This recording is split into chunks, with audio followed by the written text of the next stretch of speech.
and gentlemen, and welcome to another edition of the Lap Down Podcast. I am your host, Greg Farmer, and I have Valentino, Ryan, JP, Tyler, and returning tonight with us, Mr. Brett. How are we doing, fellas?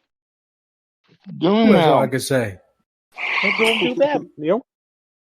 Just came off the racetrack and Probably hot. yeah. I'd probably go weigh yourself, JP, because those overalls are probably heavy as hell with sweat in it. Yeah. How about you, Greg? How you feeling, brother? Doing pretty good. New work schedule is actually benefiting me a little bit, so we're doing okay over here. That's what I'm talking about, man. Wifey's about halfway through the pregnancy, so baby will be here in November. We're excited. Yeah, seems like everything's healthy. I'm happy about that for sure. For you guys. Oh yeah.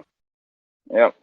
So as always, a big thank you to our band, The Alkali Project, for the intro and outro music. Please be sure to check out their album, The Blood World, on all streaming platforms.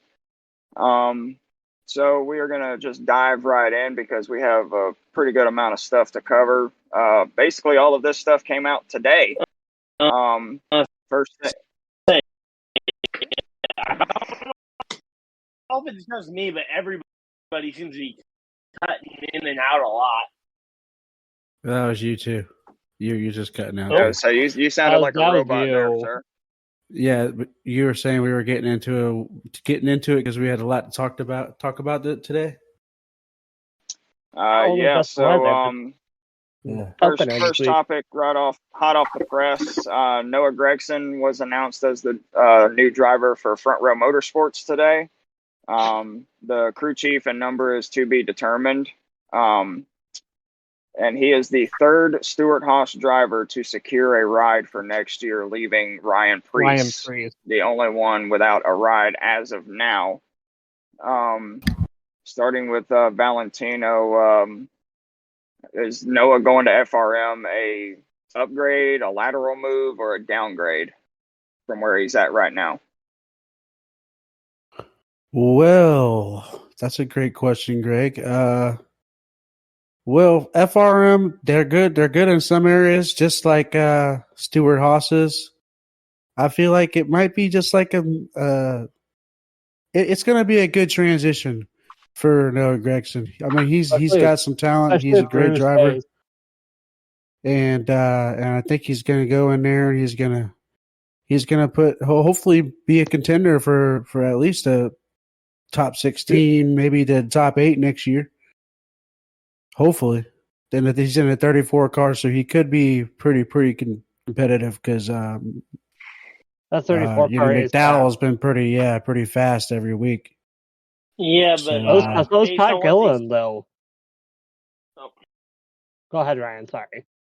Yeah, so based on what they said in the press conference, though, that 34 team could look very different because it sounds like they are not planning on having Travis Peterson, the crew chief of the number 34 car. It sounds like he may be on the move, and from what our good friend Bob Pockris said, it sounds like Peterson might be following Michael McDowell over to that 71 car and basically reforming the 34 crew from this year over on the 71, at least in terms of driver crew chief.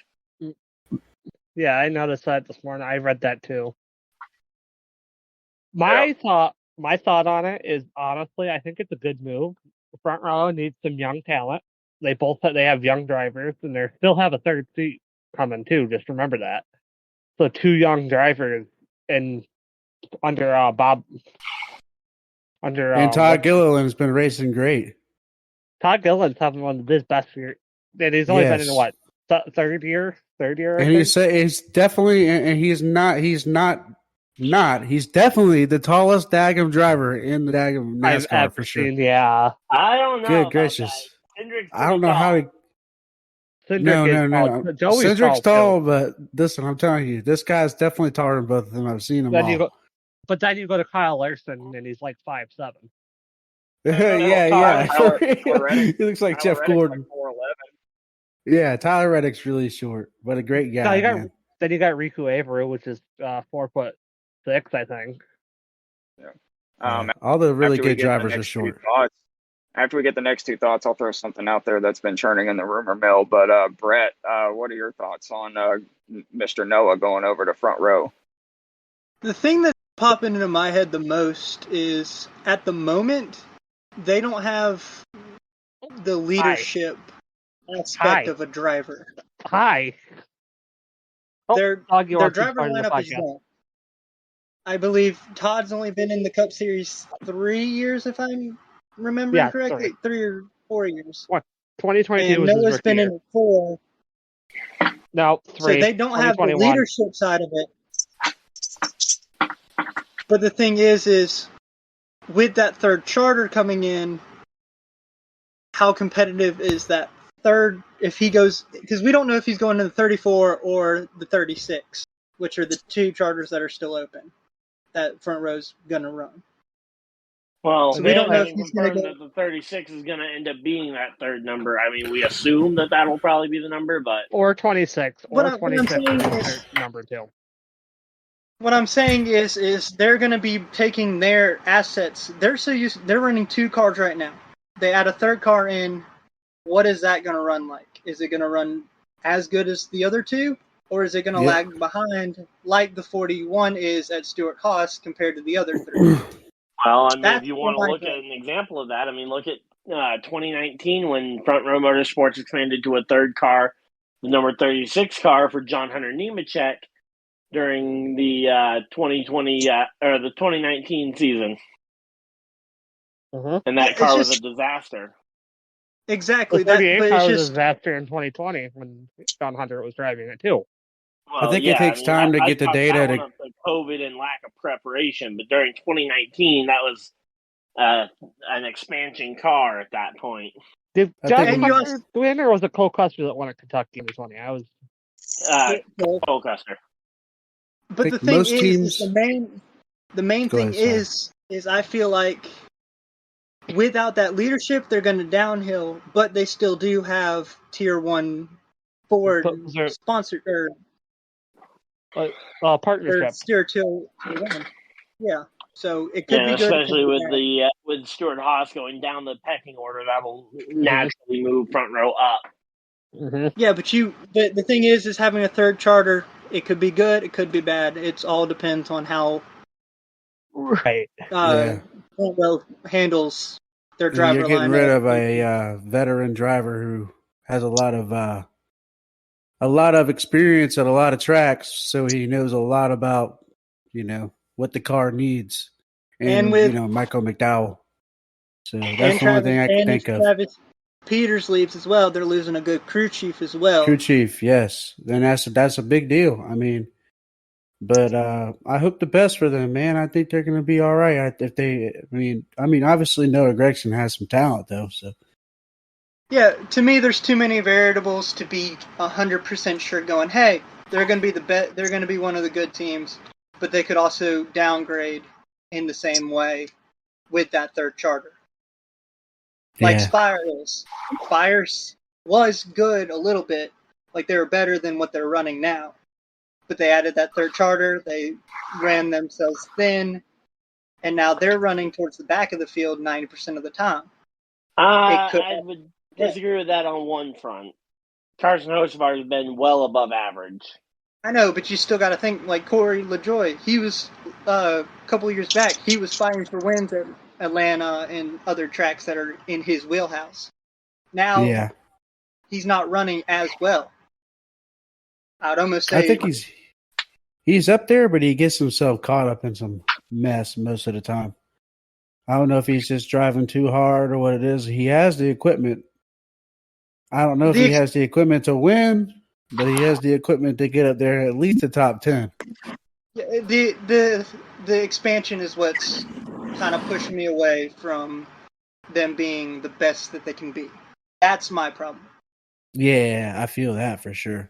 Definitely. Wasting a lot of money. Yeah, let's get JP's thoughts real quick. JP, what are you thinking? No, you're good. You're good. Mr. J. Pizzle, what you thinking, JP, brother? You are muted if you were talking, sir. All right. Are we missing somebody else that hasn't? Jamie just joined. Jamie. Oh, there we go. We got. Jamie just. Okay. Oh, it's me. Hey Ryan, if you're connected to Wi-Fi, disconnect. Oh, So yeah. my thoughts are it all boils down to what could go with what car. I think front rows bigger and better now. Can everyone hear me now? Yes. Yeah, we got you. Yeah.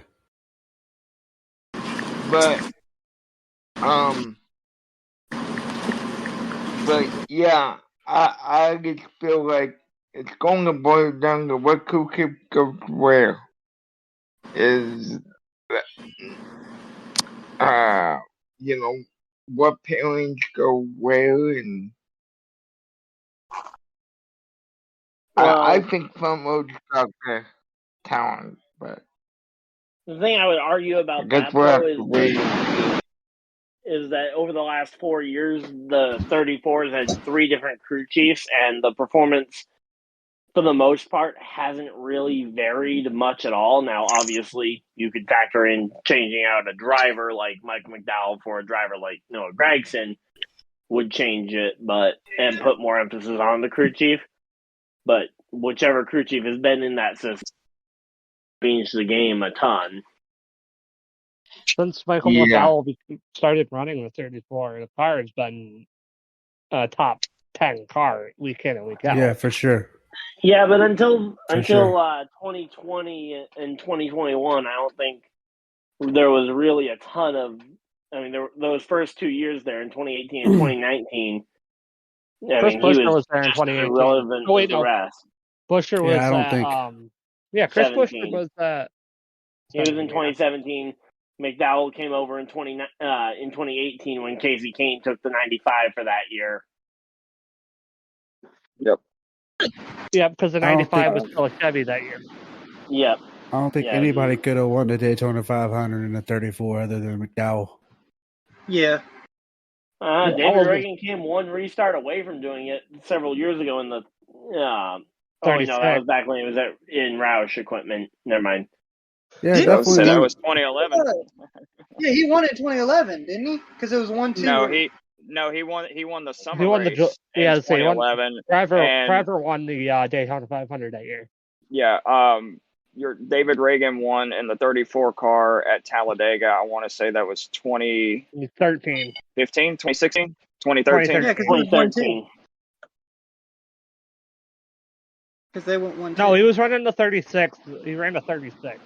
No, it was the 34. Sports' wins have come it from was the 34 because David Golan was still in the 38 at that point, if I'm not mistaken. Oh, yeah, that's right. Yep, that's right. Yep.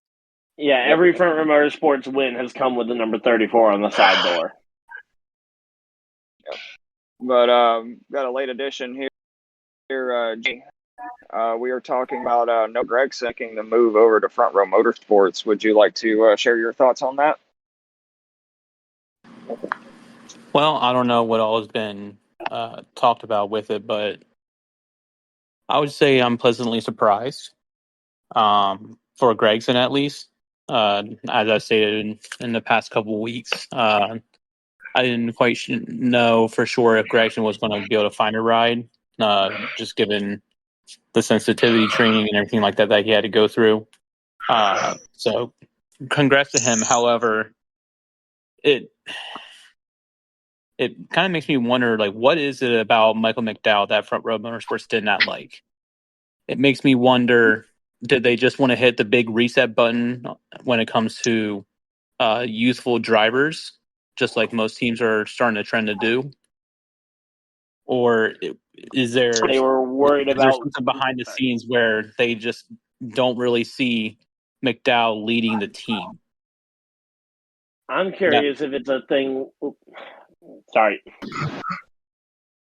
But yeah, I'm curious if it's a thing where they didn't want to offer, because multi-year contracts really has never been part of their deal. And it wasn't until after McDowell had already walked that they started offering out multi-year contracts to Gilliland and to Gregson. I'm curious if that was a reaction to the fact that they didn't want to miss out on another driver because of not being willing to lock in for 2 years. Because if I'm not mistaken... Go ahead, Jamie. I mean, it could be something along those lines. It could be reactionary. But in my line of thinking is we talk about the importance of having a veteran presence in a race team. And we don't know what goes on behind the scenes, but for me, the thing that has been going through my mind is that veteran presence there with Michael McDowell? Is he helping Gilliland become a better driver? Is he giving him the tips and tricks? I think so. I mean, look at Gilliland's performance on the road courses. The thing that I think because I thought when I read it, McDowell left on his own terms, not because Front Row, because Spire offered the long-term contract that Spire offered he left a contract, but he had been offered a single-year extension from Front Row prior. I didn't know about. I didn't read about that. That was on my fault. Yeah. Supposedly, Front Row had offered him a 1-year extension, but he ended up choosing the long-term stability of a multi-year contract at Spire. And possibly, I've heard rumors that there was also just more overall money, but the biggest difference that we can see is the multi-year extension. I mean, if there was no issues with Michael McDowell on the racing when it came to veteran presence, then it just boggles my mind as to why they wouldn't have given him, a proven driver, a multi-year extension as opposed to doubling down on Gregson and Gilliland. Yeah, well, and that goes back to something else I said earlier today when I was seeing that announcement, is that I feel like the course of action for that for that third car would be to try and find a veteran that could help lead those guys. But realistically, there aren't really any veteran drivers that are both available and have enough next-gen car experience to really consider them valid candidates for that spot. Well, Ryan, it's funny that you say that because I was just fixing to throw this out there. One of the things that's been churning through the rumor mill about that third charter for Front Row is that it is the potential. There is potential in the next couple of weeks that Mr. Sam Mayer could be getting the call to come up to the Cup Series and go with Front Row. That's bad. I think that kind of move would be. I think it's too early. I think. Yeah, you're going to be talking about. Oh, sorry. No, my bad, brother. I think. I was just saying. At least as of right now, I think Mayer's on a pretty good career trajectory to run out this season in the Xfinity Series, one more additional year in Xfinity, and then be potentially Hendrick's top option to maybe replace Bowman at the end of Bowman's contract. But that, again, is all dependent on whether or not he continues to develop. Because as of right now, I would still take Bowman over him, but of course. Are you kidding me? Months or so. Who was saying Bowman over? Sam Mayer. But honestly, I agree. But again, you give Bowman's him still a better year driver. And a half to develop. I think then there is a genuine question, assuming that he continues the development, the same development progress that he's made over the last 4 years, or not the last 4 years, but the last 8 months or so. Basically, ever since that Road America win, he's been on a fast track development wise. He does that for another year and a half, he'll be absolutely Cup ready by the time Bowman's contract is up. Yeah. To be honest, get rid of Bowman. To be honest, I don't think Sam Mayer would be a good driver to go into that third quarter. No. There'd be. I'd be tripling down on young driver. Dude, not to say anything about him, but I've met Alex Bowman and I've met Sam Mayer. Sam Mayer's a very cocky person. He's gonna be beat up a whole lot in the NASCAR Cup Series. I hate to say it, but he's not gonna be in the Cup Series this year. That's why Sam Mayer and Ty Gibbs don't get along. I've met Alex Bowman is like a nice, like, mellow guy, and like he's a crazy bastard when he drinks, though. People usually take advantage of him because he's a mellow guy. Like when Bubba Wallace threw that water on him when he was on the ground after, he's just a mellow guy. And I can tell you, Sam Mayer is a very energetic cocky guy, dude. Yeah, energetic, cocky guy for real. I will tell you another cocky. All the Durham guys are cocky. Now hold the phone. Is it the way I'm sitting? So I talked to Sam Mayer, and if he's had that cocky attitude since I talked to him, he didn't seem like it when I talked to him. Well, the difference between how you show yourself in an interview versus how you show yourself when you're just in a more relaxed mode, just at the racetrack. Exactly. Sam Mayer. I've met Sam Mayer, Sammy Smith, and Brandon Jones. Out of all three of them, I think Brandon Jones is the most mellow. Even though I like Brandon Jones. Brandon Jones is super chill. Sammy Smith is actually the definition. Sammy Smith and Sam Mayer are two legit definition of wild. I like Allmendinger. Not Allmendinger. Justin Allgaier. Allgaier is super chill, dude. Justin Allgaier, every time he'll take a picture with you. Great guy. Conversation, great guy. Val, you want to know who else is a great guy? Chase Elliott and Kyle Larson. I've met Kyle Larson. Not Larson, but I've met Chase a couple times. Dude, believe it or not, Kyle Larson's actually short. Oh yeah, he is, and he's not a very nice guy either. Yes, he is. I've met him at the dirt track. He's super chill. He doesn't like cameras. He does not like being in front of the media, believe it or not. But anyway, let's stay focused and let's continue. Sorry about that, brother. So I'm just going to say this one last thing. Go ahead. I'll back off. Go ahead, Brett. So I don't think the Sam Mayer going to the third charter is going to be a good idea. I honestly think, and this is going to be like a hot take for me, I think putting Matty D into that third charter as a veteran, quotation marks veteran, I know he doesn't have the new gen or the next gen experience, but he's been racing for a lot longer in the Cup Series than both Todd Gilliland and Noah Gragson over the years.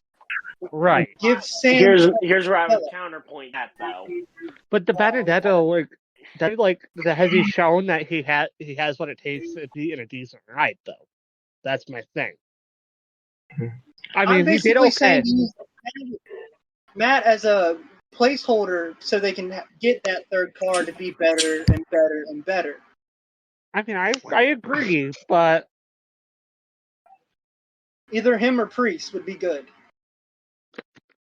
What's your Priest would probably be a better choice on paper, because when I'm talking about those two drivers and potentially if you look at Todd Gilliland and more specifically Noah Gragson, what they need isn't even necessarily a veteran leader on the track. It's, especially for Gragson, it's a veteran leader to show them how to act off the track too.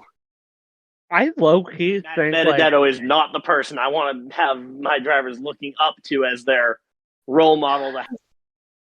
Okay, so let me ask you this, Ryan. Let me put this out there. What about Kyle Busch? Toe-to-toe with NASCAR after the whole let's go Brandon thing. Actually, I just had to come up with that idea in the head, because Kyle Busch was thinking about leaving RCR. I don't know how true the rumor is, but what if he goes? He's still got another year contract. Ryan Priest, Kyle Busch. On track. So if front row wanted him, they'd have to buy him out of a year of his contract at RCR. And because I think he would be a good fit at Motorsports that kind of money. Ryan, you may want to restart your Discord To go and buy Kyle Busch out of there. especially considering I'm sure Chevy also has one. Who just disconnected him? Somebody just disconnected him. Greg, if you want to go to the next point. I think that's the next point. So Greg. the next topic, piece of news. Going anywhere though till 2026 unless somebody with big money comes knocking it. What? You were all right, Greg. Ryan, you were talking and then you just disconnected, came back. We didn't hear anything, and then we just heard the tail end of what you were talking about. Okay, because I asked if that was better, and you guys were responding to that, so I assumed you guys could hear me there. No, we were going. That was actually funny. Anyways, hi Ryan. So the next piece of news that came out today, this one came completely out of left field. Rodney Childers is moving to Spire Motorsports next year to be the crew chief for Corey LaJoie in the 7 car. Can I have a crack at this one first? Sure, JP. What are your thoughts on this? So, I am really fired up about this. I think because I know Corey, and that move for Spire to get Ronnie Killers, heck, I'll pick them to win the 2025 championship. I go. Wait. Wow. What the crack fight now, JP? Wait, I just came back from resetting my Discord and whatnot. I hear JP saying someone's winning the 2025 championship. Corey LaJoie. We're talking about Rodney Childers moving to Spire next year, and JP just said that he thinks that Corey LaJoie is going to win the championship next year. You are crazy. JP, you are crazy. Can I have my opinion to this next? Please. Yeah, please. So, I like the move. I feel bad for Josh Berry because they worked really well together. But I think Spire offered a little bit more money. I could see them winning a race or two next year, but I don't think they're going to win the championship. I think they can win like a. Why do you sound like you're in a fucking fishbowl? Like you're underwater, Ryan. I do not know. Anyway, but I'm gonna continue adding on. But I do actually agree the fact that it's a great move. Don't get me wrong. Rodney Childers is going, especially with Michael McDowell and Corey LaJoie there. That's gonna be an interesting move, because you have both drivers. Mm-hmm. And I see them winning. I actually see either them winning a road course race or a plate race next year. Say that. I don't think I could making the playoffs and making a deep run, but I don't think they're going to go to the championship. Hello? We got you. What about you, Valentino? How do you feel about it? Val's looking over there like confused. No, I think it's going to a great move. Rodney Childers, obviously a veteran, going to.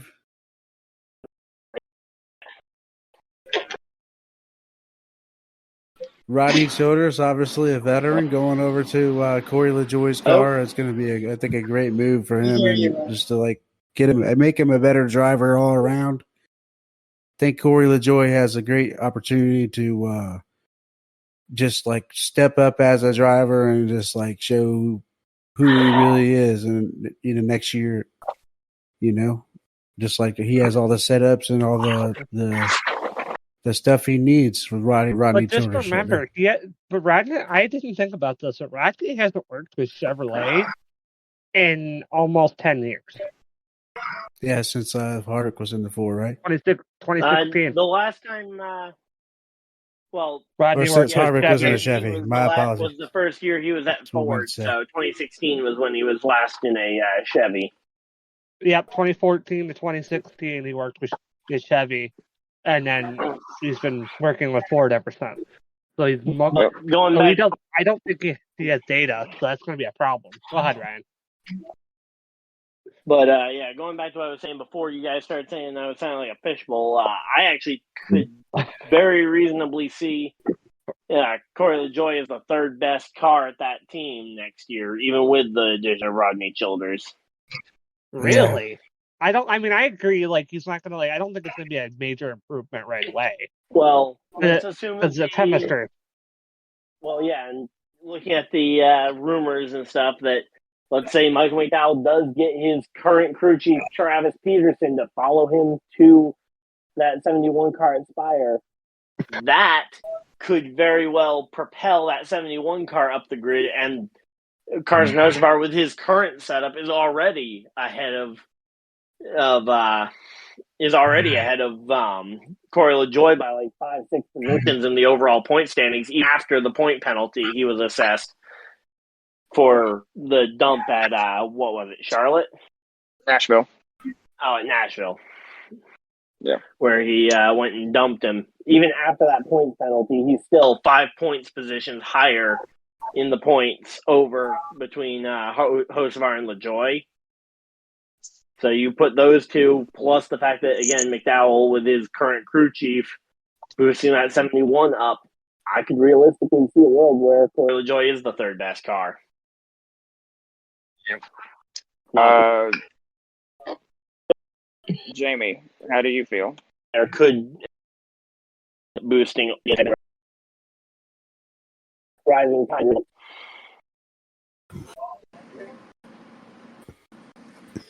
I don't know if Ryan's done or not.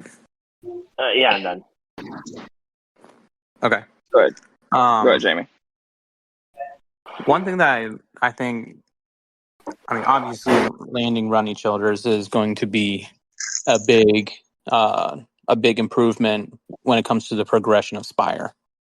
But I just want to give a shout out to what Spire Motorsports is doing. They are they had their team slogan is progression brick by brick by brick, and adding somebody with the caliber of Childers, he talked about how there is some other teammates from the four who have already switched over to Spire, and talked to him about culture. Talked about how they did a good job knowing his situation and just showing him how much they wanted him. And even with a veteran presence, is still at 48, still being known and showcasing that they still want you, that you still got it. I'm just happy for Childers in that aspect, but he said not only is he looking forward to being the crew chief for Corey LaJoie, but he said he's going to be using all of the tricks of the trade that he's learned, all of his schemes and adjustments and all the information like you guys have hit on, and they're going to be spreading it out amongst all three teams. And I agree. I think probably the one that's going to take the biggest jump, it will be Hocevar. And then McDowell, there will be an adjustment period there. But the thing that I like about LaJoie is he has raw talent, and Childers has a good way of producing that talent and expanding it to be an even better version of itself. And having a veteran crew chief just to make those strategic moves and to be like, hey, this is what we're doing, this is what we're going to do to get ourselves out front. I think I would not be shocked if Corey LaJoie gets one win next year. That's not restrictor plate. No, I don't disagree with that. Yeah, I don't disagree with that, but I have to challenge you guys with something. Let's say that the 4 and the 34 don't make the playoff.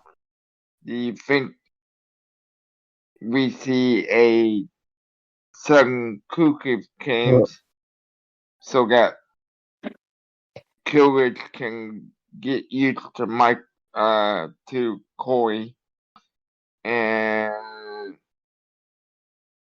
The we quick answer to see. that, JP, is no. They still have contracts that they need to keep up, and they're not going to switch to another team mid-season if they're not in playoff contention. They still have contracts and obligations that they have to meet with the current teams and manufacturers. So the answer to that is no. Yeah. Okay, because I know we've seen that sometimes in the past, I guess. Well, let's let Brett give his thoughts. I know he's been pretty quiet over there waiting on his turn.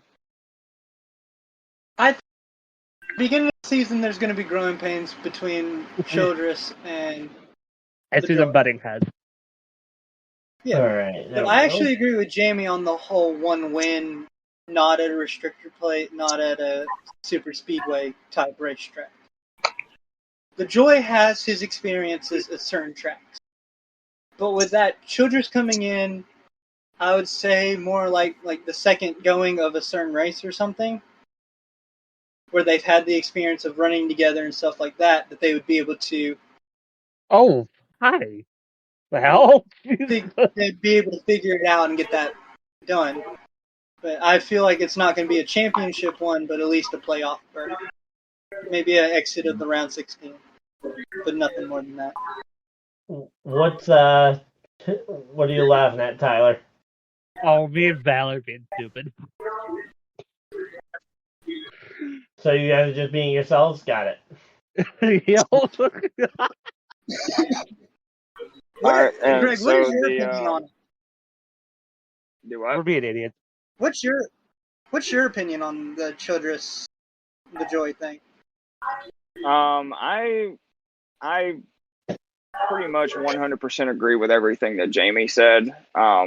They're getting, the value and knowledge and leadership of Rodney Childers over there.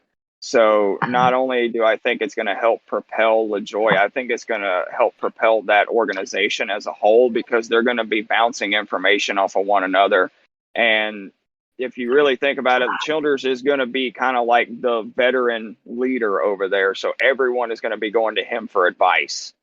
And that whole organization, I believe, it's going to be, they might have some growing pains at the start, but I think as they go more and more and more into the season, it's going to get definitely a lot better.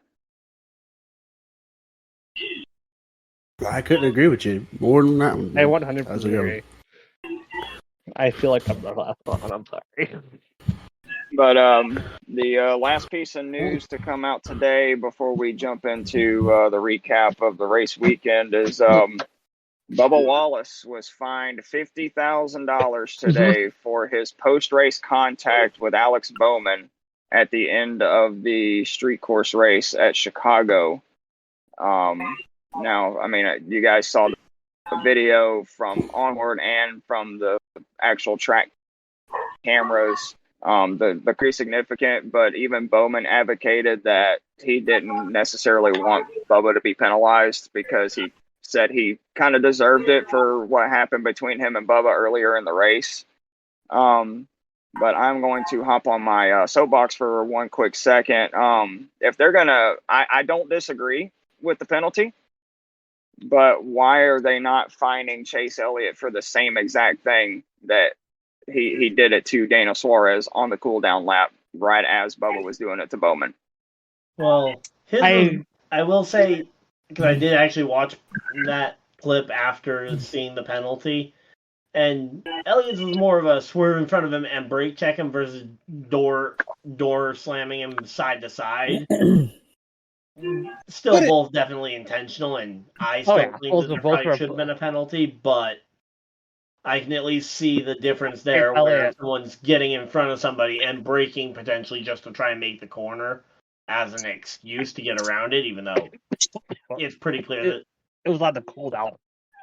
Yeah. But you don't could get into the tires though on the cool down lap. Go ahead, JP. So, me and my dad were talking about this very thing. Bowman was taking off his seatbelt to celebrate the win. You could clearly see that on the onboard cameras. That Bowman was he taking was off unbuckling his seatbelts quite yet, JP, because he hadn't done his burnout yet, and typically he didn't if you burn it unbuckle down, until he got here now. I'd imagine that you'd leave your seatbelts on if you're going to spin the car. But before we continue, let's.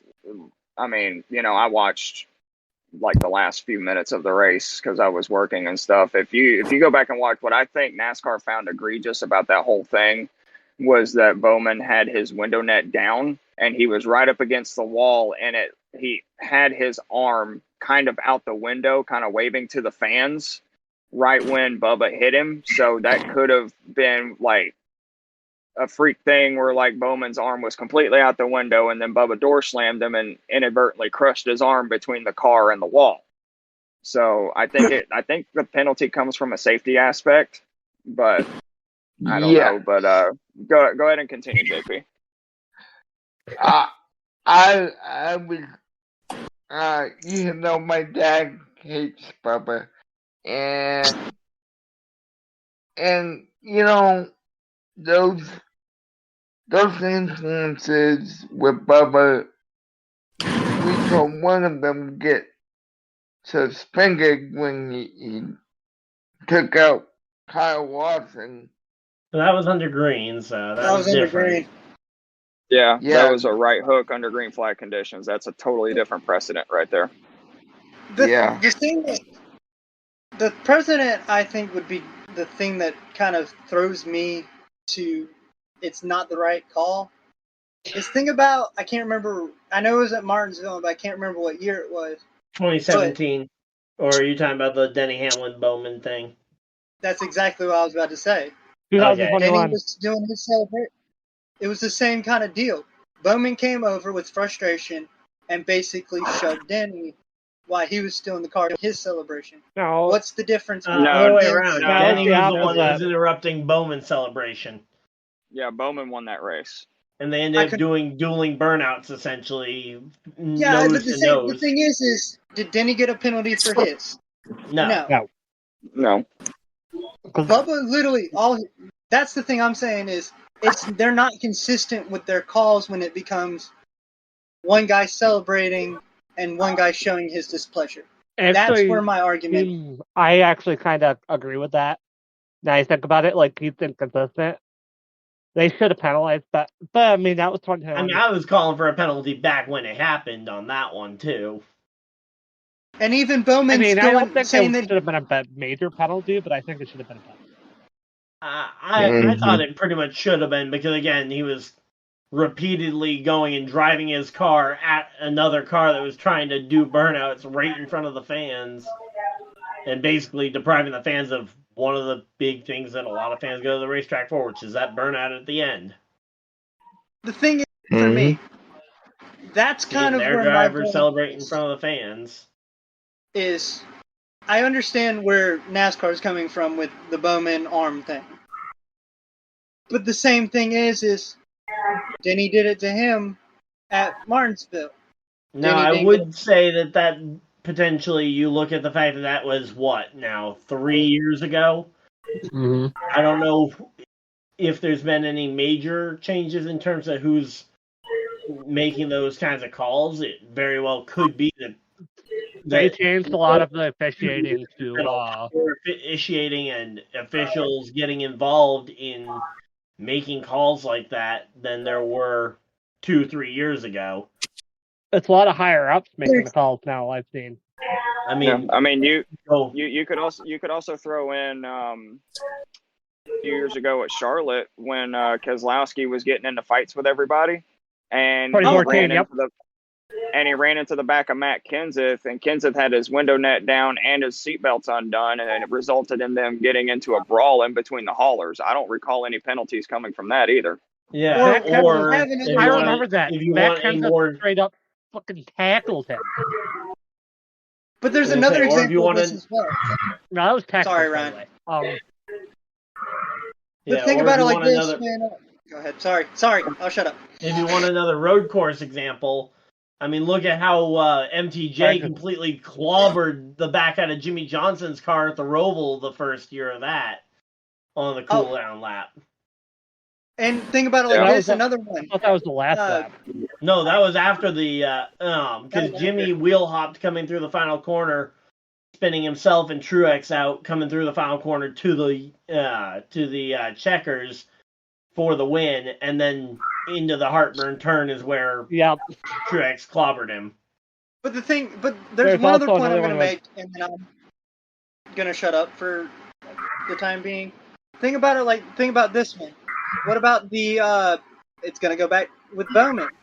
Bowman, Ross, and Suarez at Circuit of Americas. Well, that one happened on pit road if it's on pit road versus not on pit road, I can see that being a pretty clear difference. I mean, you even had Ty Gibbs, Sam Mayer on pit road in the Xfinity Series.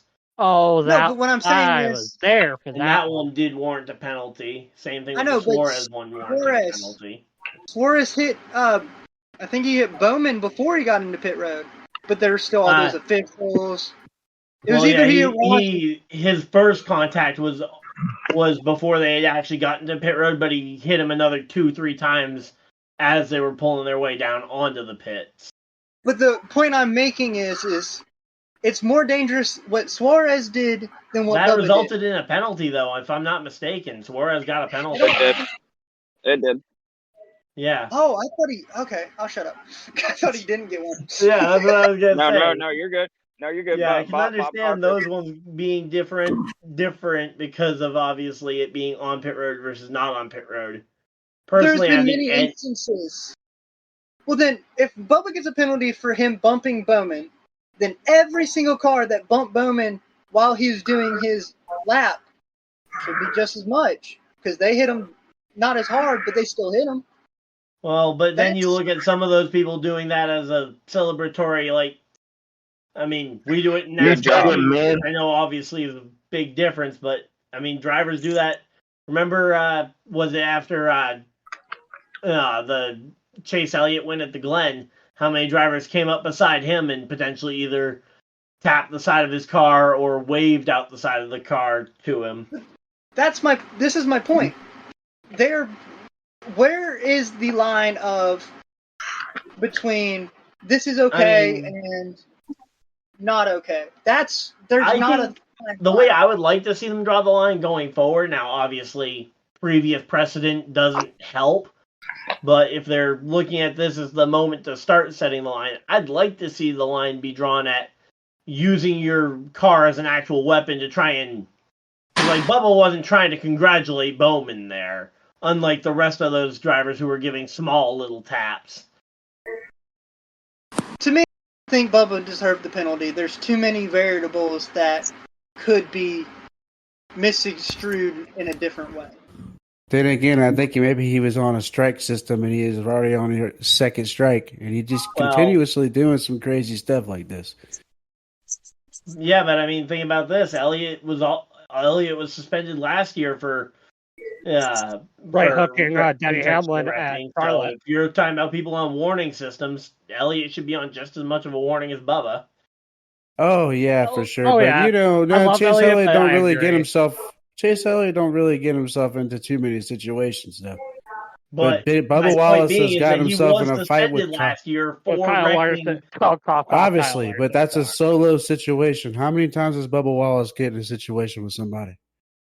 Almost every Especially way more. Way more than Chase Elliott. The only one I can really think of is the Las Vegas wreck, the Bowman water thing from years ago. He got in a fight with Kyle Larson, pushed him around. He didn't accept to get. He didn't want to get in the car and get with the safety crew. He walked and made a fit. The guy's always getting into problems. But my point that's why I would have fined him. Aren't you only citing the one race at Vegas, though? I mean, yeah, it might have been multiple things that he did during. He also had a fight. Well, also he threw his water bottle on Alex Bowman before. He did a lot of crazy shit. 6 years ago now. Oh, it doesn't matter. It just adds up. It tallies up. My point being is that I would imagine that at some point those strikes would have to go away. Otherwise, every driver would be. I mean, Kevin Harvick would be on a 50 strike system at this point because just been in NASCAR, had been in NASCAR. At that point, it should be fucking penalty points. Yeah, like imagine if they were still holding something that Harvick did in the 2001 season against him last year. I don't consider that too bad of a thing, though. I mean, it's not too bad of a bump. He was just, I guess, frustrated. At some point, that's like using something Chase Elliott did in the Truck Series in 2013 against him, and I just feel like if NASCAR for the win, the Canadian Tire finish with that. Yep. I feel like if NASCAR didn't do anything there, they probably, then other drivers are going to think it's okay. Yeah, I do Jamie's agree. Been patiently waiting. Jamie, what do you got, buddy? To kind of get this back on track instead of running through this whole rabbit trail that we've been going on, here's my thing. I'm a Chase Elliott fan first and foremost, but I'm not a dumb Chase Elliott fan. And in my view, what Chase Elliott did to Suarez was more egregious than what Bubba Wallace did. And here's why. Yes, Bubba Wallace did what he did on Alex Bowman's victory lap. It's still a cool-down lap. And there, just like what Greg said, there could have been the potential of unfortunate timed event when it comes to safety if Bowman's arm was sticking out. However, during the cool-down lap, you can see through Hemrick's cam that Chase Elliott was speeding through the field during the cool-down lap. Yeah. He door slammed Suarez. And if he just kept it at that, I'd be okay. But he then makes it a point to get in front of Suarez and brake check him.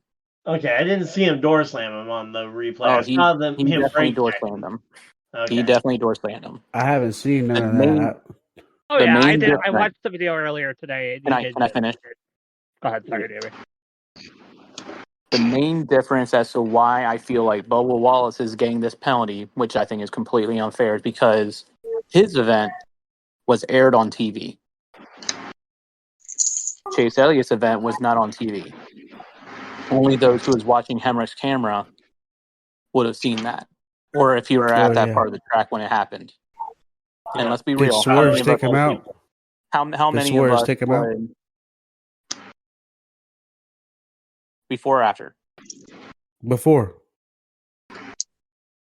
During the race, Ellie got into Suarez hard in one turn, and then Suarez went to return the favor a little bit and got into him at like an ill opportunity point in the corner, which just caused part of racing a little bit.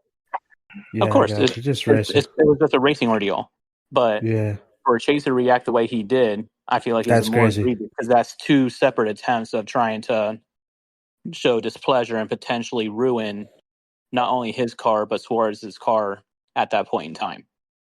Nobody said anything about it, which is wild. Real quick, to be another Chase Elliott fan, I didn't see that at all, but definitely you could tell that this racetrack is actually grinding some people's gears. Which I like. I like that. Yeah, I like that. I like that. Good for business. But at the same time, how many of us can actually say that we would even pay attention to Daniel Hemrick's camera? Yeah. Not me. No, nobody. I did this morning, yeah. Well, yeah, we looked at the replay afterwards, but how many of us were like watching Hemrick's camera and caught it as it happened? Right. And that's my point. I feel like if NASCAR is going to fine Bubba Wallace for what he did, Chase Elliott more than deserves to get penalized for what he did against Suarez. Yeah, and I agree. Not disagreeing there. And me being a Chase Elliott fan, I agree. Genuinely, I'd like to see them potentially penalize any retaliation, even on a cool down lap. But I would say I was kind of in agreement with you when you first mentioned it, Ryan. If they set a rule, maybe they can set it in for the rest of the season. Probably not. They'll probably just let it go until whenever. Maybe forget about it. Maybe, but even then, who knows? I would say any attempt to use your car as to present displeasure with a driver as opposed to talking it out on the side of on pit road using your car as a weapon of your frustration should result in some type of penalty. And here's where I think Bubba should get less leeway, is that his incident happened before the long red flag, so he had time to go and talk it out with Bowman. Bowman supposedly even called him to try and resolve this under the red flag before they got to the end of the race, and Bubba just didn't return his calls or whatever. Well, not gonna lie, if this was any of us, I wouldn't be returning your call either, Ryan. If you did it to me. I would. I would also be the kind of person that would want to get it solved before. I wouldn't want to end up having it be something that, hey, let's get it solved here. If you need to go punch me in the face now rather than go and wreck me with your race car. I guarantee you, I'd be the one to be punched in the face. I know Greg's raced with me. I know Ryan's raced with me. JP's raced with me. If I wreck somebody, if in real life, any one of you come up to me and sock me in the face. Yeah, and on that point, I think it's a little bit crazy that Bubba's penalty is less of a fine than the Stenhouse fight on pit road after the incident with Kyle Busch. I think it's a little insane that Stenhouse got a worse penalty for the fight on pit road that was with hands, not with race cars, than Bubba taking a shot to Bowman there with a race car. What is your Greg? Yes. What is your output on this? Because I like hearing what you got to say. Because most sane out of all of us. Yeah, I mean, I resemble that remark. I mean, Jamie pretty much hit it on the head. You know, like I was a Chase Elliott fan, but Chase Elliott fans kind of ruined that experience for me. No offense, Tyler and Valentino and Jamie. You guys are some of the more sane Chase Elliott fans out there. We don't ride his dick, is what we're saying. I'm gonna say, like I said, I'm a Chase Elliott fan, but I'm not a dumb Chase Elliott fan. Right. But my opinion on this is, they fined Bubba Wallace for it, glorifying it all over media and all TV. And as Jamie said, none of us saw what happened between Suarez and Chase Elliott until someone posted the video online. And it almost kind of makes you think, it makes the casual race fan think, well, Chase Elliott's the most popular driver, but they didn't show what he did wrong. And so if you take away the suspension from last year, it seems like Chase Elliott's untouchable. He can do whatever he wants. Yep. That's where a lot of people don't like Chase Elliott, because he's the most popular. That's why. And go ahead, Val. I'll add on to it. I'm sorry about that. I just wanted to add on to this. I watched both of them again, and I understand where Jamie's coming from. It is a little more, Chase Elliott got in front of him. He stepped on the brakes a little bit, But I think that Alex Bowman winning the race and then then him doing that during like the cool down lap after the race, Alex Bowman has just won the race, is a little more like disrespectful to me than like at the end of the pack where nobody's watching and a little frustration because the drivers got into each other and it looks like Suarez spun him on purpose during the race, which I'd be pissed off about because Chase Elliott was running pretty decent, not the best, but I would be really pissed off, and I think that just part of racing, and that's why I think Chase Elliott didn't get. Well, no one is arguing about it being being more disrespectful than the other. No one's arguing that. I think both of them should have been fined regardless, but I think Chase Elliott, not being seen on TV is great. But I think honestly, because Bubba is so publicized and his he has more pressure on him. I'm actually going to break the fourth wall right here, and I'm sorry to the viewers. I personally think it's because Bubba is the way he is, and because of his skin color, he has more on his back and he has a lot more pressure, and he's seen more. He has a lot more politicization. I don't know how to say it. More politicized, more polarizing media attention than other. Also polarizing. He's like Kyle Busch, but has more media attention on him. Is what I'm getting at. But let me throw this out there real quick too before we move on. NBC has been doing a fantastic job of showing showing these incidents either when they happen or right after they happen, right? And they caught every single incident and showed it to us on TV except for the Chase Elliott Daniel Suarez incident. Ooh. That is the only one they did not show on TV. Yep. They might have not caught it, or where the cameras were. Oh, there had to have been a camera that caught it. The hemorrhage. Yeah, I mean, they have access to all those in cars, so theoretically, yeah, the camera did catch it because we got the video eventually. Can I help you, Doug? The other thing that I wanted to add on to the Elliott Suarez thing one lap before we move on is Suarez even came back and he's like, yeah, we got together right there in the last couple corners.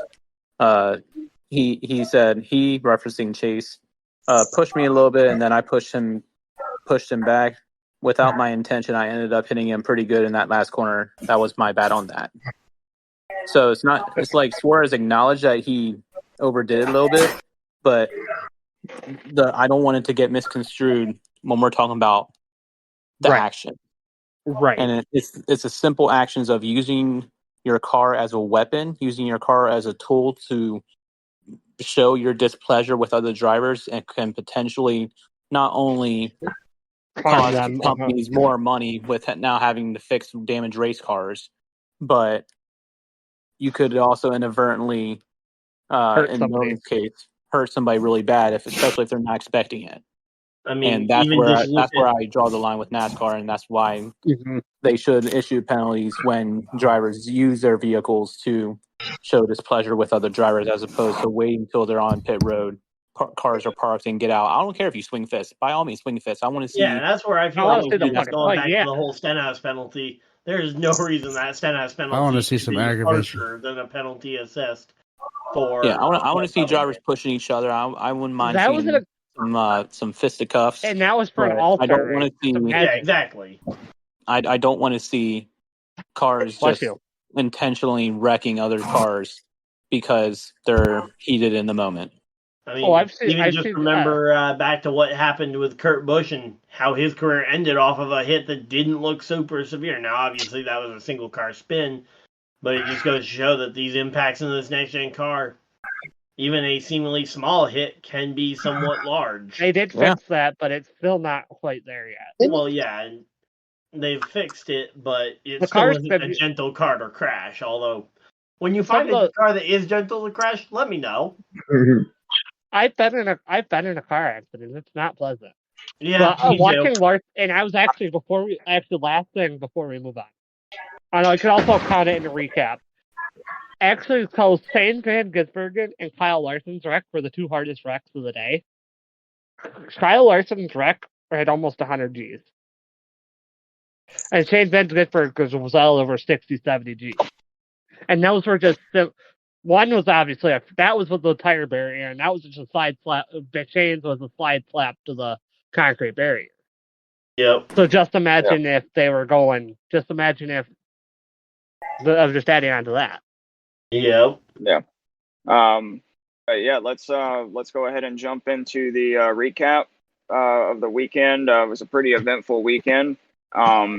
We'll start with the Xfinity Series race on Saturday. Shane Van Gisbergen takes another win on the road course, but it seemed like Kyle Larson matched him step for step. That was a fantastic race. And I've got to say that first stage between SVG and Larson was probably hands down the best just stage of racing that I've seen in a long time. Agreed. But I agree. We all know how good SVG is on the road courses and stuff. So my question to you guys, starting with Ryan, if SVG get his oval program in check, could he be a title contender? Are you talking about in the Xfinity Series? Yes. I mean, yeah, if he gets his oval program in order, and obviously he's got a while till the playoffs. Let me see what the actual Xfinity Series playoffs look like real quick. He is leading the playoffs right now with 3 wins. Yeah, I know he's leading with the 3 wins. I'm looking at like what the actual playoff races are because he's only got one road. There's one road course. 2 road courses. You got Watkins Glen and the Roval. Yep. Watkins Glen's not part of the Xfinity Series playoffs.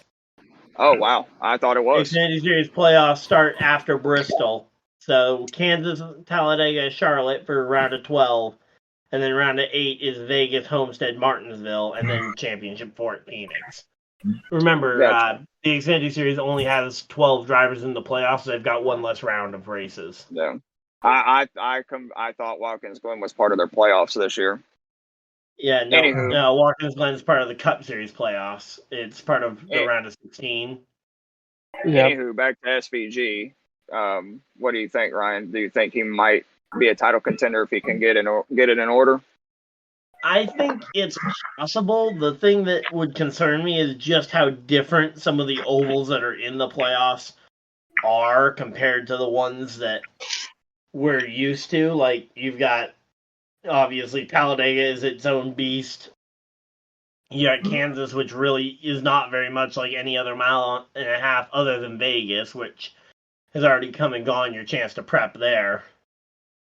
Then you've got Charlotte at the road course where he could make up some points, but again, if he has a bad day at one of those 2 ovals, even with the bonus points he's got, he could end up behind the 8 ball going into the Roval.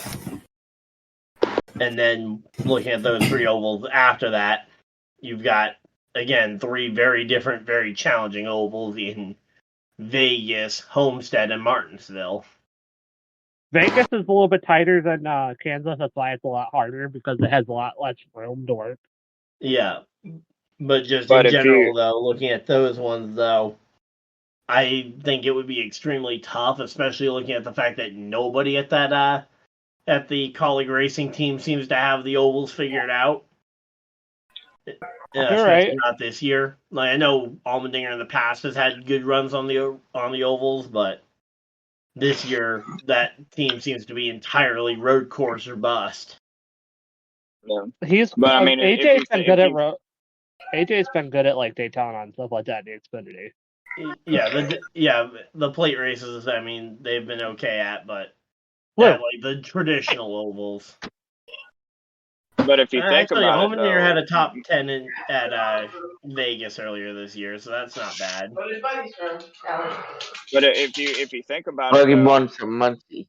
Can you give me one? Most of the ovals that are in the Xfinity Series playoffs, they've already been to at least once this year, with the exception of the Roval. So he's got a little bit of track time, and he may come back a little bit better. He might have a shot with the Roval, actually. Well, and that's where it comes down to the fact that it was actually the he had an engine issue at Vegas, so he didn't get to run that race.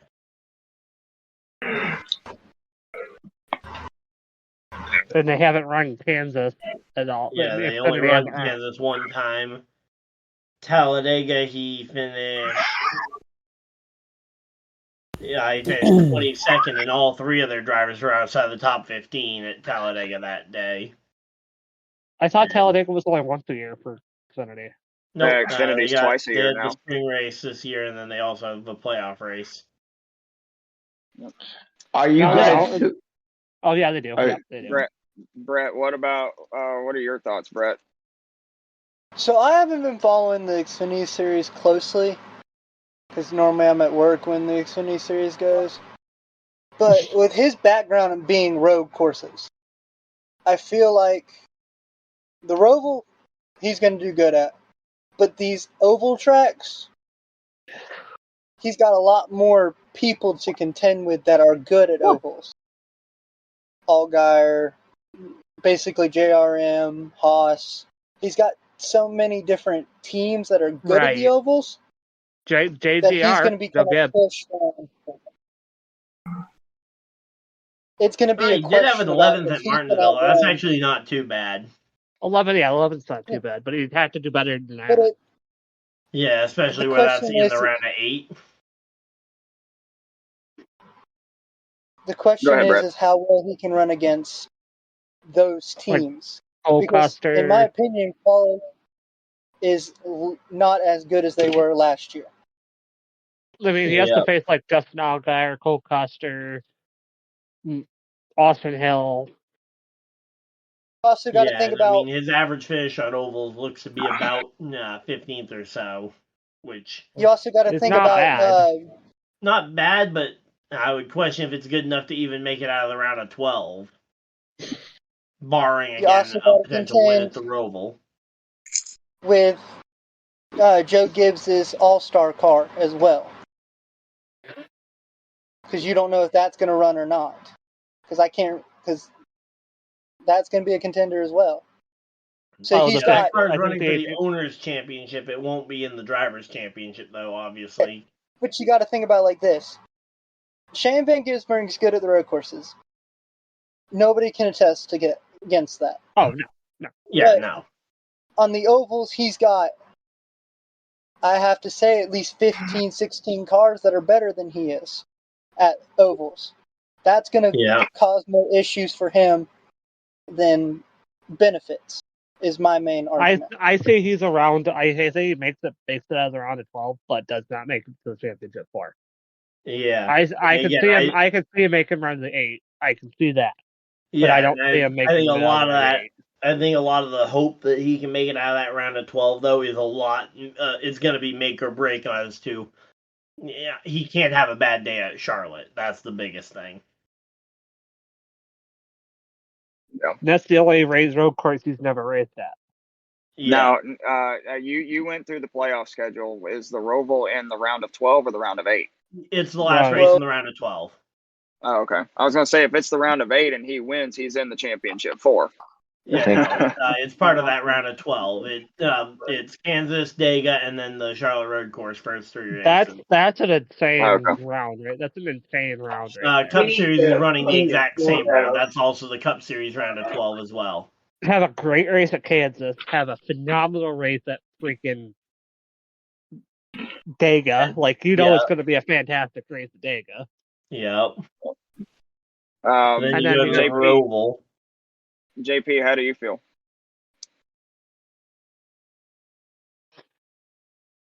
Oh, my mom just brought me food, so don't mind me. It's like 10 at night where you are. So Culver's is still open. So anyway, I feel pretty good about the topic. Refresh my memory. SVG ovals. If SVG can be championship contender, I really think he can.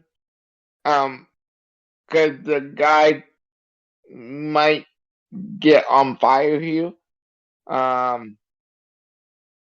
And I predict he's going to have at least one more win before the season's out. And that win will be Martinsville. He'll be just take it with a grain of salt. This is also the guy who thinks LaJoie is going to win the championship next year. Yeah. You are kind of crazy for that, JP, just saying. So, I can see him getting another win, but I think it's way more likely that he wins the Roval than him winning at Martinsville. They're opening a Buc-ee's in New York. JP, I will say this: if your prediction comes true and LaJoie wins the championship next year, I will drive to Iowa and kiss your feet. Not even joking. We got it on camera. And then I'm taking you to Vegas, and you're going to win me some money. Okay. He won't feel it anyway. Anyways, Jamie, what are your thoughts about SVG? I mean, I will not say that SVG. I will say the simple fact that SVG is a fantastic talent when it comes to getting behind a wheel of a race car, no matter what version of race car that is. Similar to a Kyle Larson. The only thing that I will say, if we're talking this year, I do not see him as a championship contender because I don't like using the word if. Based off of how you presented it, if he got better at ovals, then I mean, the simple answer is, of course, he would be a championship contender. But if we're talking about realistic, the performance that he's put on ovals, like he is slowly getting better. But that's the thing, he's slowly getting better, and he'll probably be making it into the round of 8, and that's where That's where he's gonna stay. So, to my answer, realistically, no, he's not a championship contender. I think he probably ends about 6th in points. That's where I think he finishes. I agree. I would say 5th because of his number of wins, and again, the slow progression. It'll make for great TV because I think come to that point, he will be having better finishes on average, which the only question could keep him at around that 5th mark. Yeah, the only question I would have there would be as to whether or not him getting closer to an oval victory might mean that he ends up trying harder and ends up pushing the limits and finding the limits at, say, Homestead and finding the limit of that nice blue wall. It could be that, or it could just be that the crew around him, the strategist and the crew chief and the spotter collab, and they may even plan for some even more aggressive game plans to get him out front in the most critical points. Yeah. That would just be my concern, especially at how volatile both Homestead and Martinsville can be. I would expect that there's a good chance, especially if he's trying to fight to maybe win and lock his way into the championship 4, that he could very easily end up overstepping the bounds. Well, that could be said about anybody. But but in particular with the inexperience on these ovals compared to someone like an Austin Hill who's run these tracks for like 7-8 years. If we were talking like the difference between him finishing 5th and him finishing 8th, or 9th or 10th, I'd agree. But if we're talking about one specific position, I don't think that would be a worry point. Yeah. So transitioning to Sunday, the Cup Series. Could I bring up something just before we get to the Cup Series? Because it is Xfinity related. Sure. The other thing that happened this weekend is with AM Racing and Hailie Deegan parting ways. Yeah. Yeah. Yeah, I think the writing was pretty much on the wall when they replaced her for Joey Logano, but I really don't have to explain much about it because everybody saw it. Yeah. Well, at the same time, though, the question that I have, like, obviously, this year, we've been talking about Stewart Haas's program, right? We've been talking about the regression. We've been talking about the lack of performance. We've been talking about where all the drivers going to end up. We talked about them shutting down. She was a Stewart Haas driver, yes, I do remember all of this, and AM is a partner of Stewart Haas. The thing that gets me is who was it that they let go just before Brett they Moffitt. So they let go Brett Moffitt in an attempt to just keep it as Deegan. Yep. I think they're shutting down operations in general. If you look at her remarks, she said something that stuck out to me. All she wants to be is competitive. And I think this sends a big impact on Stewart Haas and how everything that we've been talking about is even trickling down in the Xfinity Series. We like to promote Stewart-Haas as an elite package when it comes to equipment, when it comes to all the tools that you need to succeed. But with the continuous regression and how bad it has gotten to the point to where they're selling, I think that has been a frustration on Deegan's point. Being a young woman in NASCAR, obviously there's a lot of pressure on her since she's pretty much succumbing to all the pressure that was given to Danica Patrick. Even though I think Hailie Deegan is a far more talented driver than Danica Patrick, in my opinion. We can save that debate for another podcast. Secondly, I think Deegan should be getting another opportunity sooner rather than later, because I think she is a talented driver. Just got put in. It was the wrong place, wrong time for Deegan. I guess my question there would be, one, what seat would open up for her? Because right now there aren't really any open seats in Xfinity going into next year. Or trucks. Or trucks. But I mean, we saw her in a championship caliber truck, and she was trucks didn't seem to perform very well for her. Yeah, I'd put Matt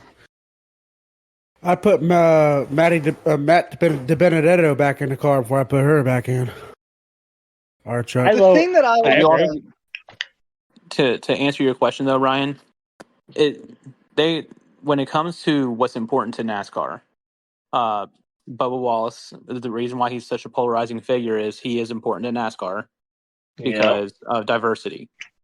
Yep. Suarez is important to NASCAR.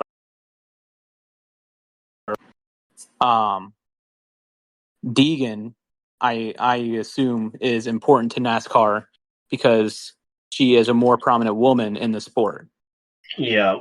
To include that diversity, that is why NASCAR will most likely find opportunities for her to get back on track, because that is just a whole nother area of the sport that they're looking to expand, and she is the polarizing figure for women in motorsports when it comes to NASCAR at this current moment. Yeah, but again, when I'm looking at teams that could even expand to an extra car, it's like, okay, would Stewart-Haas isn't going to expand to a third car. Could Junior Motorsports take on a third or an additional car on top of their current workload? The thing that I'm going to say about this, and what my opinion is I don't think it's a Stewart-Haas problem. I don't think it's a Hailie Deegan problem. I don't think it's an AM Racing problem. I think it's going to go down to a Ford problem. Because if you think about it, all 4 seasons that she's ran in the upper 3 series has been for Ford. When she was in the ARCA series, she was for Toyota. And she was doing she had a year of Ford in ARCA too. Well, what I'm saying is she was running good for Toyota. And to me, in my honest opinion, Ford is on a downhill slope right now and just sitting there waiting to fall farther. I know their Cup Series teams are doing well. Don't get me wrong on that. Cole Custer's holding a Ford team in Xfinity. Well, yeah. The Xfinity. They have Stewart-Haas. They have Ryan Seat Racing and Viking Racing, and they have AM. Yeah. All 3 of those teams, compared to the Chevy and the Toyota teams, aren't running as well. Or think about it like this. I would like to note that Cole Custer leads the points, and Riley Herbst is 6th in points. So, from the SHR side of things, they're good. Yeah, but what I'm saying is it more of a team-by-team basis? Or is it Ford altogether with Stewart-Haas kind of being that outlier? I mean, I would imagine if there was going to be an outlier, I would almost assume that Stewart-Haas would be having the worst season because of all the internal changes going on throughout the company. But that's my point. I would imagine that being more of a stumbling block, but the she has been SHR cars seem unaffected. Yeah, but she's been with Ford her entire top 3 series. I feel like, I know it's going to sound weird, but her going to either Chevy or Toyota would be better for her long term. If a Chevy or Toyota team was open that she could move to, yeah, I would say that would probably be the move I'd be looking there is a Chevy. I think Spire is getting an Xfinity team. I don't know how true it is, but I've heard rumors. I mean, I know they had a part-time Xfinity team like a year ago. I don't know if that. And also, you can't hold much against her right now, because think about it like this. Yeah. This was also her first season in Xfinity, so there was still going to be growing pains no matter what. She needs to go back to the truck series. Well, I feel like... I know, obviously, like you said, Ryan, there's no open seats, but if there was open seats, she would need to be back in the truck series. No, that wasn't even what I was going to say. I was going to say, because she was on, for the last, 3 years in trucks, she was on the team that ended up winning the championship 2 or 3 of those seasons. With Thor? Was it Thor? Yeah, Thor Sport with Ben Rhodes winning Ben Rhodes. 2 championships while she was in a Thor Sport truck. And there was relatively no development going on there. Yeah. So, I mean, she had a couple of top 5 finishes. Yeah, to answer your question, though, Ryan. On an average finish basis, she was right around the same. To answer your question, as far as where in the Xfinity could she land some one-off races, I don't think it would be out of the question that JGR could throw her in there one race. Yeah, they have quite a few charters, but if we're talking about making a spot for Hailie Deegan, and we look through the Xfinity roster, I could see Davis Motorsports parting ways with Garrett Smithley for Deegan. What car number is that? Garrett Smithley was I don't know. Car number 0. JD Motorsports and the number 6 car. I don't know. I wouldn't choose her over Matty D. He's been on the sideline for a while. I didn't say Matty D. I mean, I know 5-6 years ago, Ross Chastain managed to make JD Motorsports look like a potential race winner, but I feel like she with JGR equipment, if she gets put in that JGR car and goes well, I think that will. Yeah. If she could get a one-off ride like that for the throughout the remainder of the season, or when it comes to this year, but what I was saying is when it comes to this year, if you look at Garrett Smithley's past 5 races, and just in the month of June alone, he placed 22nd on June 1st, 27th, 26th, 29th, 36th. Yeah. I mean, I'm not saying that his job security is there. No, I'm just saying if NASCAR came down was she is important to our brand and we need to get her on track, I could see a team like them making a move, moving Garrett Smithley for Hailie Deegan to get her back on track. Yeah, I would just question it. I think that ride would be almost less competitive than her AM ride, though. Well, then, but do you really think Dale Jr. would take a chance on her, though? I mean, she could. He could. Anybody could. And again, he did take a chance on Josh Berry, and he took a chance on Josh Berry, and he was able to ride it out with a rougher personality like Gregson. Hold on. Well, you say you took a chance with Josh Berry. Josh Berry was a great driver underneath before he came in the Cup. No, the thing is, he was an unknown. He was already known to be a great driver. He was a good late model. Yes, exactly. Yeah, but I mean, I think that Deegan maybe won one race. Yeah, when it comes to personality-wise, though, I mean, Junior was able to mellow out and, at least for the time being, was able to manage Noah Gregson's attitude, so I could see that being a place that... Dale Jr. is a great team owner, though, if you think Oh, yeah. I honestly, low-key, I honestly want to petition for Dale Jr. to give her at least a shot, at least in the 88, for one race. Yeah. And just see kind of where her actual floor is, because that's the problem right now. I mean, put her in the answer. Even RFK could give her an opportunity. With the 60, yeah.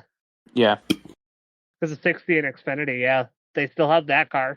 They run part-time every once in a while in Xfinity. Or even using the actual 6, because the 6 gets thrown out there every now and again, too. The 6 is run by Ryan Vargas runs right now, or was running. Well, the 6 is what... the 6 has had multiple people driving it. Yeah, and Garrett Smithley's driven it for 15 races, has driven the 6 car. Is the 6 car a Ford? It's a Chevy. But what? Armani Williams drove a number 6 Ford as well earlier this year. Okay. I honestly think for best bet for Deacon is to go either Toyota or Chevy, though. I do agree with that. I like the Ford pipeline, but the Ford pipeline is pretty much done. Would it be possible for RCR to maybe open up a third team? I don't think RCR is the equipment she's looking for, and that's kind of a toxicity relationship, if you notice. Going back to wanting to be competitive. That's what I'm talking about. Really trying to get her in a competitive car where she could actually perform. But do you really think they want to Do you really think they want to open up a third car when they have Austin Hill and Jesse Love? She had great equipment in the truck series. I think so, because I think you're. But just saying, maybe I was actually my dad and I were talking about this before he passed away. The truck series and the Xfinity series, they're completely different. The truck series, of course. Maybe some people can't drive the trucks because they have too little power and they're too heavy for them to handle. I said that about Harrison Burton. Harrison Burton was awful in trucks, and then when he got in the Joe Gibbs Xfinity car, he's not that off. I mean, he's not that great in Cup, but and then he's also once he got to Cup, it stalled right back out. But wasn't Deegan pretty good in the trucks? I mean, a lot better. She had average finishes of about 19.8, 22.5, I think, and then her average finish last year was 21 point something. Well, she had some top 10, top 5 finishes. Yeah, she had some finishes, but again, when you're looking at averages over because those are full season averages, average 19th to 20th in trucks is a lot. I'm gonna give her the benefit of the doubt in the trucks. A lot of those incidents weren't her fault. A lot of those incidents were not her fault. No, but at some point you would question, when is the qualifying pace going to be there to where she could qualify out of the middle of the storm? Because that's the thing is, you'd imagine at some point. You know what? Watch us all be wrong, and she gets signed by Stuart Haas for the Haas car. For the Haas Cup car? Yeah, watch us all be wrong. The only way that I see that Haas Cup car not being Cole Custer is if Cole Custer has a different Cup Series ride. He's staying in Xfinity from what I've heard. Well, before we go down that rabbit trail again, Greg... Can we move on to race picks so I can add again that one? We still got to talk about the Cup Series race. I haven't even covered the Cup race yet. Yeah. So on Sunday, the rain chances were pretty low, but they weren't low enough.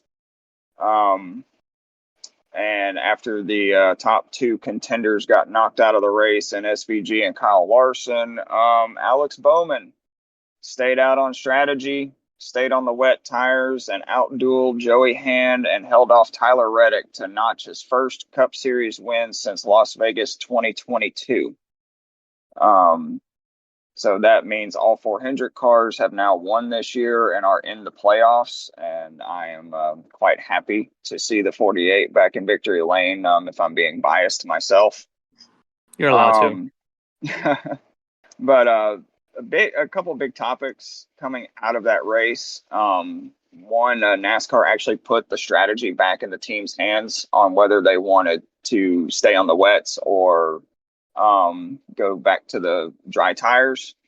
But I mean, that's been kind of the case on the road courses with the wet tires and all that stuff. So the one big thing, and this is where I'm going to jump on my soapbox about this race, is why in the world, and you can blame TV and the network all you want, but why in the world did we have a 4 p.m. Eastern start time when there was potential rain in the forecast, and you were going to put yourself in a box of potentially not getting the race in because, mind you, they shortened the race last year because of the weather and the darkness, and then they kept it at 75 laps this year in hopes to get it in before dark, and it still didn't happen.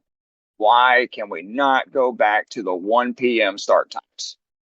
So I know this isn't a great answer, but I actually heard that it was more so because of all the concerts and stuff going on around the track, more so than the TV partners as to why it was a 4 p.m. start. I still don't think you should be starting a race at a track that doesn't have lights any later than 2:30 local time at the latest, which would be a 3:30 Eastern start time at the latest. Yeah. Yep.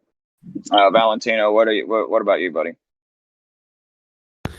Yeah, a little late on that start. I'm just glad that they got the chance to get the cars going, and that wet tire came in play again. And I mean, a lot of cars were good with it, and a lot of cars went with the regular tires, and some cars were fast with the regular tires, some cars were fast with the wet tires. It was crazy little strategy pulling off there. But you know what? I do think that they started off a little later than they should have.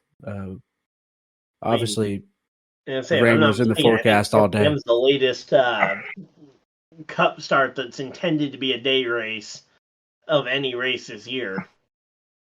Yeah. Obviously, there are scheduled night races, but I think 4 p.m. was the only race that was intended to be a day race that Could started that late. Coverage. What about you, Jamie? I mean, I think you hit it on the head when it comes to the start time, especially. You knew weather was coming in, all the factors, all the signs were there. Definitely should have bumped it up to 2:30, like previously said. Which kind of goes along with, like, even if they want, like, all these races have been starting around like 3 to 4:30 for some stupid reason. I guess because they label it as more of a prime time time of day when it comes to a Sunday. But when it comes, like, all the signs were there, they could have made a better effort. But it did make for some pretty interesting racing, knowing that you were on a time schedule as opposed to a lap count. So I thought that ended up turning into a cool dynamic that made the race even more intriguing than what I thought it was going to be, given the weather and the damper on how excited I was for that race.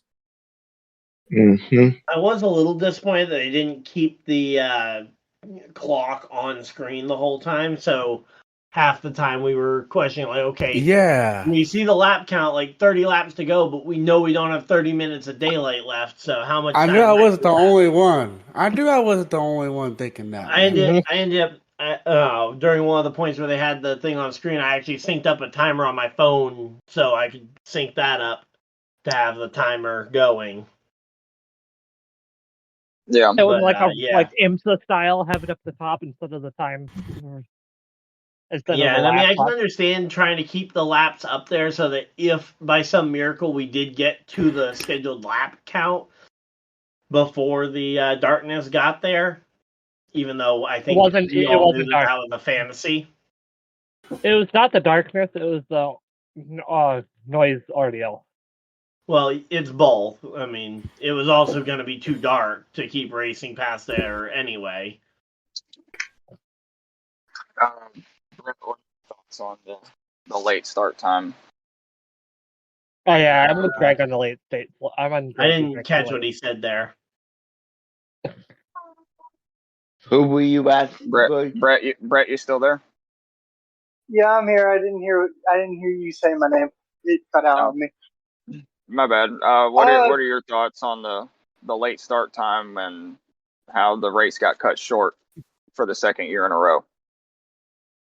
Well, you would think with NASCAR would learn from last year's experience, but you also, I wish it was a little earlier, like 2:30, 3 o'clock, something like that.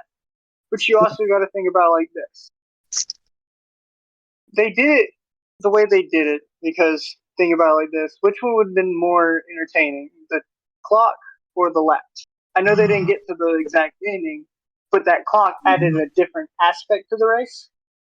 It's almost like one of those 24-hour at Le Mans and stuff like that, where it's not about the laps you do, it's about the strategy you make on that timing. My personal opinion is that's where my brain is.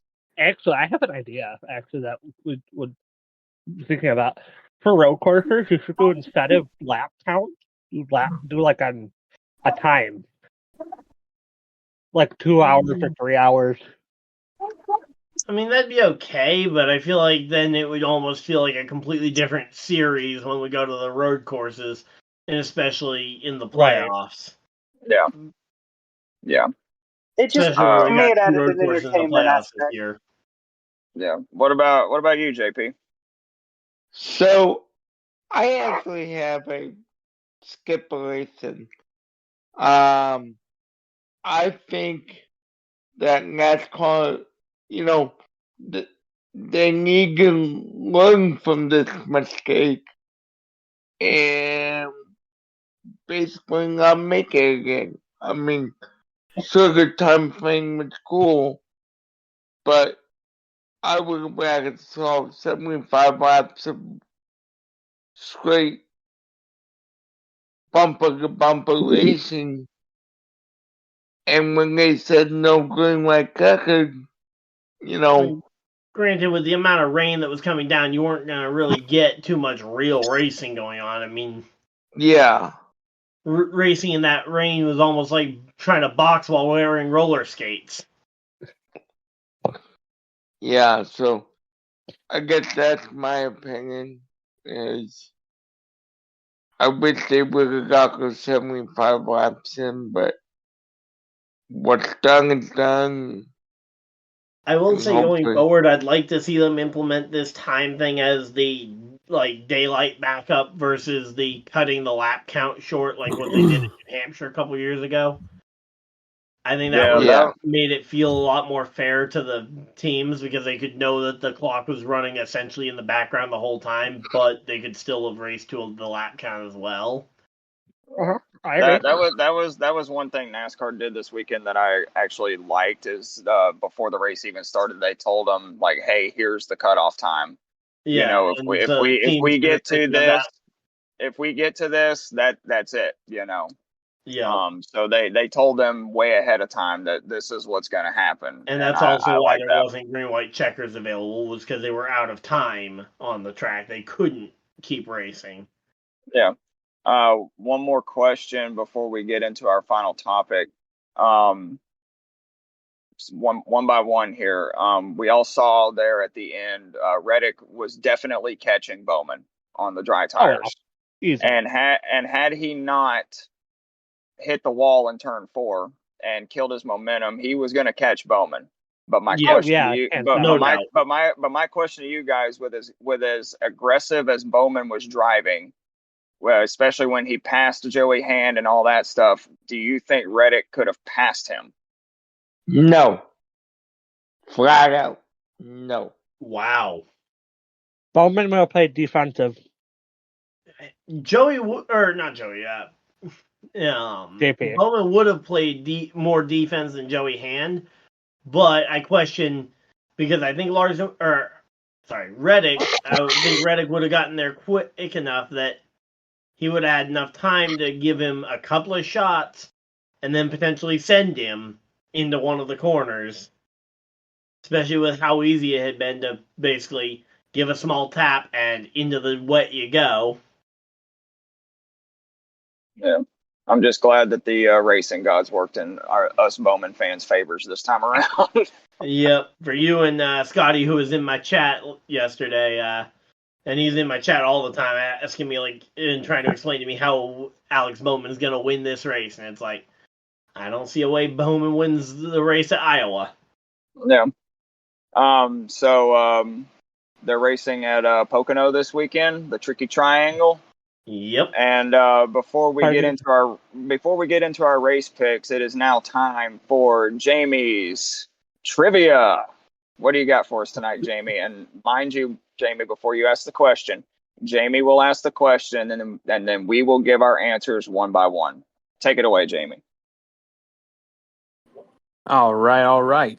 So, with our trivia question for this week, when it comes to the tricky triangle, how many Cup Series drivers have won in back-to-back years? And we will go in order, and you will know if you get the answer right or wrong. Okay. Who are we starting with? I'll let you do the countdown. Okay. Because I Ryan. can't see anything. Ryan, go ahead. What's your guess? Well, and these drivers don't have to be active. These drivers do not have to be active. This is just all-time win list at Pocono. How many drivers have gone back-to-back years winning? Back-to-back years. So that means they could have won, say, the earlier race and then the later race the following year. Back when they had 2 races, yes. I'm trying to think of who all had done it. I'm gonna say 4 drivers have gone back-to-back. Okay. Brett. I was gonna say 4, but I was thinking about it. I think it's gonna be 5. JP. JP. 2. All right. Valentino. Let's go 3. Tyler. I'm gonna have to go with 6. What? It was like delayed, like to make me hope. I'm gonna say 9. 9 back-to-back winners? Wow. That's a lot. It's one. And I know exactly. All right, we all got it wrong. I didn't hear the sound effect when I said 4. So I might be right. I was going to say you were not 4 right. You got the sad horn, Ryan. Oh, okay. I didn't hear the sad horn until Brett made his guess. Let me guess, it's 1. The amount of drivers that have won in back-to-back races is 8. Oh, 8. I was so close. Neil Bonnet is a part of that, right? The following drivers are the 8 that have won back-to-back races. Starting with the oldest, we'll go Bobby Allison. Okay, that might make sense. Bill Elliott. Okay. Tim Back-to-back Richmond. races, does that include if they won both races in the same year? I said yes if it was in the same year. Okay, I that's not what I had asked earlier, but okay. Yeah, Bobby Allison, Bill Elliott, Tim Richmond, Bobby Labonte, Jimmy Johnson, Denny Hamlin, Dale Jr., and Kyle Busch. Yeah.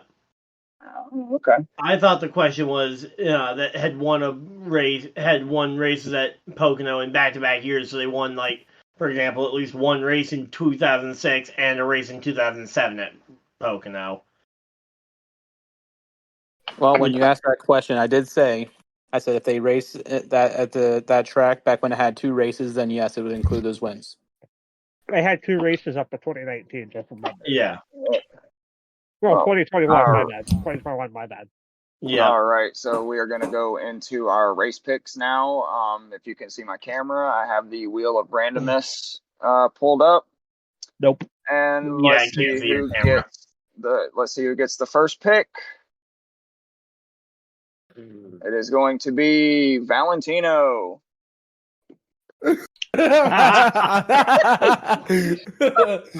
Oh shoot! Okay. I love it. All right. Let's go with Tyler Reddick.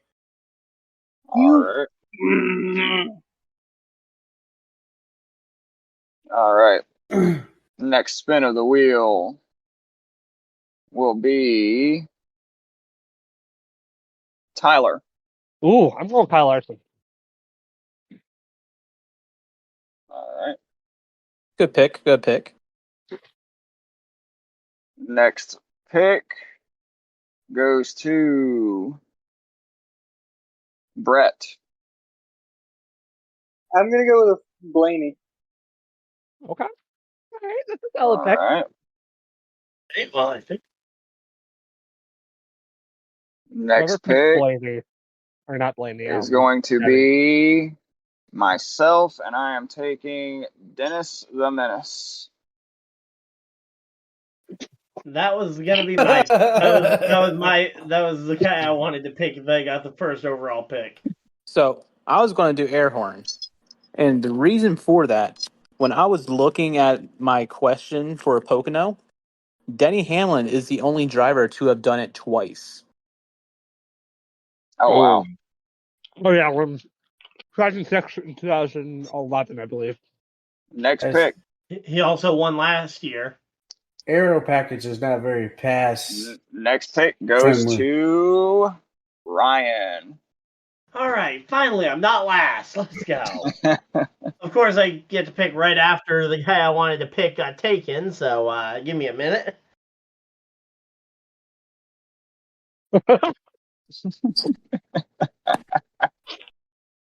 Yeah, that's about what's going on in my head right now. Is this guy just new meme now?